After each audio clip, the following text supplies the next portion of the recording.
Gros retournement de situation dans cet épisode de Koh-Lanta diffusé le mardi 2 mai sur TF1. Les filles se sont retournées contre Gilles, qui se sentait protégé par son alliance masculine.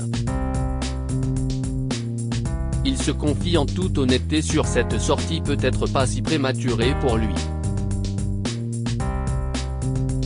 Au cours de ce 11e épisode de Koh-Lanta, diffusé ce mardi 2 mai sur TF1, Gilles a vu son nom inscrit 6 fois lors du dépouillement et a dû quitter le jeu de survie de TF1 et ses camarades, dont le quatuor formé avec Nicolas, Quentin et Frédéric.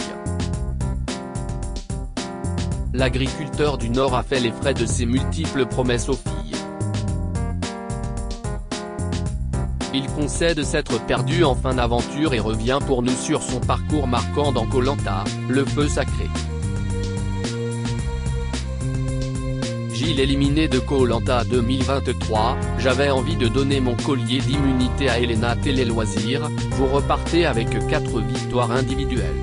Est-ce rageant de partir à ce stade ou satisfaisant quant au parcours effectué ? Gilles, je suis très content de mon parcours, je me suis étonné de pouvoir aller aussi loin. Sportivement, je ne suis pas mauvais. Je suis sportif au quotidien en tant que maraîcher mais je n'ai pas suivi d'entraînement pour tenir longtemps comme c'est le cas de certains. Lors de l'épreuve des sacs, j'y arrive lors du premier parcours mais après je manque d'endurance. Mais il n'y a pas que les épreuves dans Koh-Lanta, il y a aussi la stratégie, le problème des autres. Et dans la deuxième partie du jeu, à partir du départ de Grasse, je ne me reconnaissais plus. J'ai voté contre Elena parce qu'on m'a demandé de le faire. Je n'étais pas d'accord avec moi-même, plus en phase. Si cela avait été un choix personnel, je l'aurais protégé avec le collier d'immunité mais les garçons du quatuor m'interdisaient de le faire. Grâce aux victoires, j'avançais, mais psychologiquement je n'y arrivais plus. C'est fou. C'est dur de sortir mais c'est aussi un soulagement. Elena vous en veut effectivement beaucoup de lui avoir menti droit dans les yeux. J'ai très vite senti la sincérité d'Elena dans ses yeux mais il y avait un dernier pacte avec les jaunes quand Grasse est parti, on éliminait tous les rouges avant de se tirer dans les pattes. C'était acté pour tout le monde. J'étais même mal à l'aise d'avoir gagné le collier d'immunité que je devais jouer le soir même. J'avais envie de lui donner car moi je ne craignais rien. Techniquement dans le jeu, j'étais foutu. En plus, j'étais assis à côté d'elle au conseil. J'avais demandé à Nicolas si je pouvais lui donner et il m'avait dit de ne surtout pas faire ça car sinon le quatuor allait ensuite m'exploser à la tête, que c'était le moment de la sortir car elle n'avait pas gagné l'immunité. Et si je le faisais j'éliminais Tania. Ce n'était pas logique. Je l'avais sauvée précédemment et j'étais avec elle depuis un moment. Alors qu'Elena ne m'avait pas choisi dans son équipe au départ. Mais comme elle avait fini deuxième à l'épreuve d'immunité, c'était horrible pour moi de voter contre elle. Gilles, Koh-Lanta, le feu sacré, Laura m'a poussé à voter contre Elena Quest. Ce qui vous a convaincu de voter contre elle ?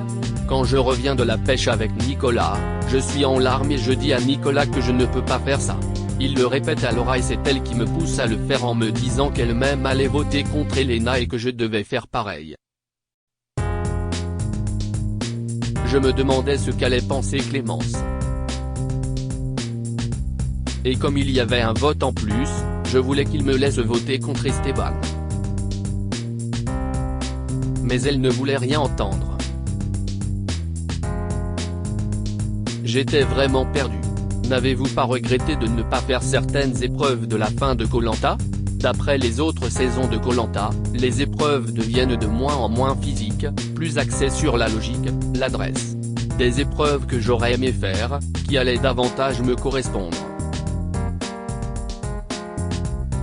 J'aime bien les puzzles par exemple, je joue à des jeux comme ça à la maison. J'aurais aussi aimé connaître la sensation de monter sur les poteaux.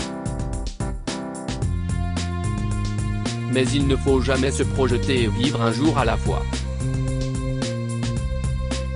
J'ai fait de super belles épreuves, remporté de superbes récompenses. Même si parfois je me demande si j'ai bien fait de les gagner. Lors de ma première victoire, quand j'ai réussi à allumer le feu en premier, je m'en suis voulu de réussir aussi vite parce que j'ai dû recomposer les équipes derrière.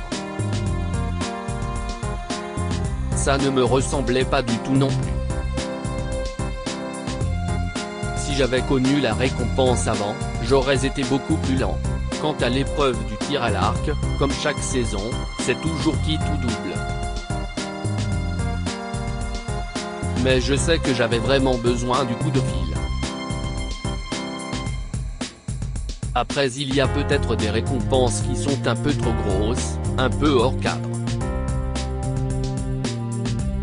Gilles revient sur ses affinités dans le jeu de TF1, mon vrai binôme, c'était Grace. Dans le quatuor, il y avait quand même deux binômes bien distincts finalement.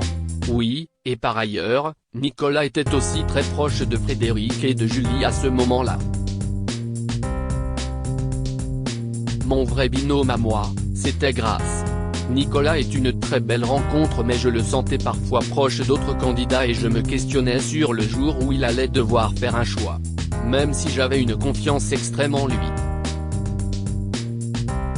Frédéric et Nicolas menaient ensemble la stratégie. Les premières discussions autour de cette alliance masculine ont eu lieu le deuxième jour de l'aventure. Vous étiez le seul à dire que vous seriez allé à la boule noire comme Grace lors des ambassadeurs. C'était vrai? Oui, un peu comme pour Grace, j'avais besoin d'un signe du destin. Les enfants me manquaient tellement. Je m'étais dit que si je revenais, je serais plus fort. Et je ne me serais pas sacrifié comme elle. J'ai vécu son abandon comme une trahison même si elle n'a pas mis mon nom sur un bout de papier. Elle m'avait dit qu'elle reviendrait plus forte si elle tombait sur la boule blanche. Elle a réussi à me convaincre de la laisser y aller en me disant que moi j'avais eu des victoires et qu'elle avait besoin de se prouver qu'elle avait le destin avec elle. Quand elle est revenue, j'ai vite compris qu'elle avait tiré la boule blanche, mais quand elle s'est mise à tout déballer sur Anne-Sophie et Esteban, je me suis demandé ce qu'elle est en train de faire. Son départ est le pire moment de mon aventure. Je m'en veux de ne pas avoir été en face de Quentin. Quel est le meilleur? Le coup de fil. Quand on se retrouve propulsé dans son canapé avec sa femme et ses enfants pendant 5 minutes et qu'on sent que tout va bien. Je me posais plein de questions sur la ferme. Je les avais abandonnés dans un contexte si particulier. Gilles, Koh-Lanta, j'ai toujours été protégé grâce au talisman sauf la fois où il aurait fallu l'être. Vous êtes celui qui a le plus possédé et utilisé le pouvoir du talisman, avez-vous aimé ce rôle? Je trouve ce pouvoir utile, il permet des actions de jeu sans blesser personne. C'était plaisant pour moi. Après, cela ne me ressemblait pas trop d'être sous le feu des projecteurs avec cette arme stratégique. Il fallait faire mouche mais pas trop non plus pour ne pas se mettre des gens à dos. Faire attention. Mais bon, j'ai toujours été protégé grâce au talisman sauf la fois où il aurait fallu l'être. De quoi avez-vous le plus souffert? La nourriture, puis le manque de repères et enfin le fait de ne plus me reconnaître. Je ne reconnaissais déjà plus mon corps depuis le 3e ou le 4e jour et à la fin je ne reconnaissais plus ma tête dans mes choix, mes actes, je commençais à parler stratégie et j'étais largué.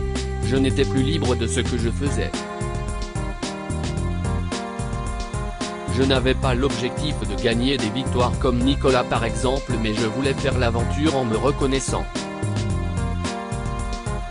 C'est normal que je sorte. Vous repartiriez? C'était vraiment une découverte et je ne retiens que les bons moments mais l'aventure est extrêmement dure. Il faut prendre beaucoup de recul sur la diffusion. Je ne suis pas encore capable de le faire par rapport à d'autres. Je referai 1000 fois la première partie de mon aventure, mais la deuxième, je ne sais pas, il faut se dépasser, sortir de soi. J'ai aimé jouer avec des gars comme Rudy et Alexandre, sans blesser, mais quand on a commencé à jouer avec les valeurs, les sentiments, le vent a tourné. À lire aussi Elena, Koh Lanta, Le Feu Sacré, Nicolas et Julie ne sont pas fair-play.